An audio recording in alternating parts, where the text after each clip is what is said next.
The recently completed Dubai Airshow was host of major aircraft orders for the likes of Airbus and Boeing.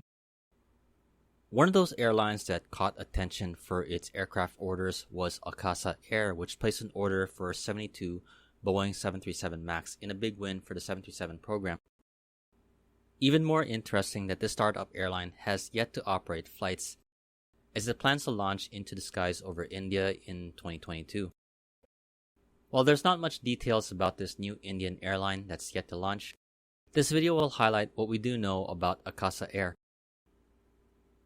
This new Indian-based airline that's soon to launch, Akasa Air, is part of an Indian-based company named SNV Aviation, which happens to be backed by some of the prominent business and aviation industry figures in the country.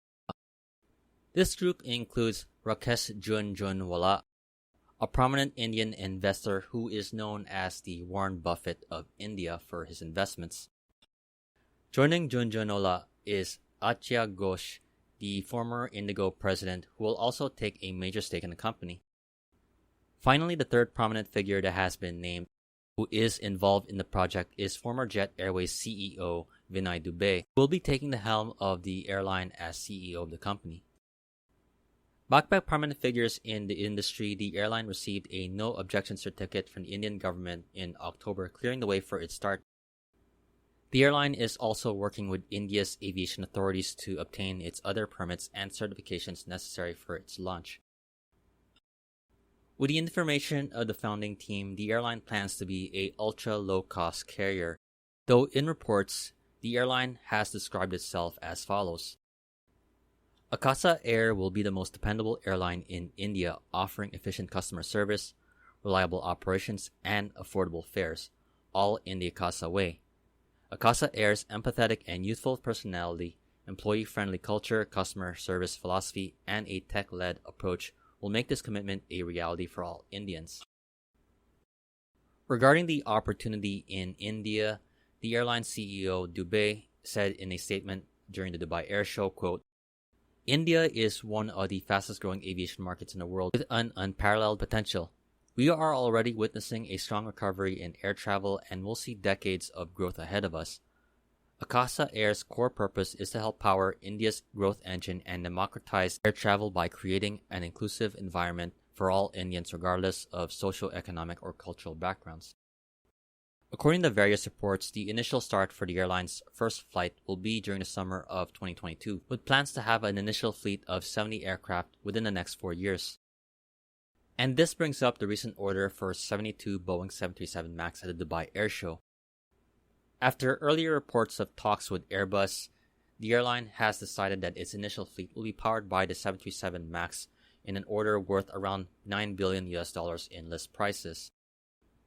As part of the order, Akasa Air will operate the 737 MAX 8 along with the higher capacity version, the 737-8200.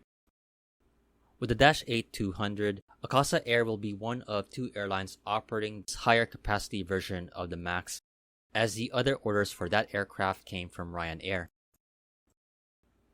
Akasa Air will be entering a highly competitive Indian aviation market, a market which is seen with growth but also some high-profile failures such as the likes of Jet Airways. Meanwhile, the order for the 737 MAX is a big win for Boeing in India, specifically for the narrow-body 737 program, as most of the other airlines in the country primarily operate Airbus A320 and A321 aircraft for the narrow-body fleet. For its future, it seems clear that it's aiming to be a major airline in India and will likely see the airline operate at major hubs such as the likes of Delhi and Mumbai. This could present a challenge as there would be the issue of getting flight slots at these key hubs. This will be one of the many challenges for the start of Akasa Air. Though being backed and led by experienced aviation industry professionals, that fact could help in the recruiting of personnel join this upstart airline, along with boosting the credibility of the airline with the traveling public of India. What are your thoughts on the plans for Akasa Air? I definitely would love to hear your take in the comment section below. In the meantime, this has been Flights in Asia, highlighting the news and updates from the aviation and travel scene in Asia Pacific. Thank you for watching and have a great day.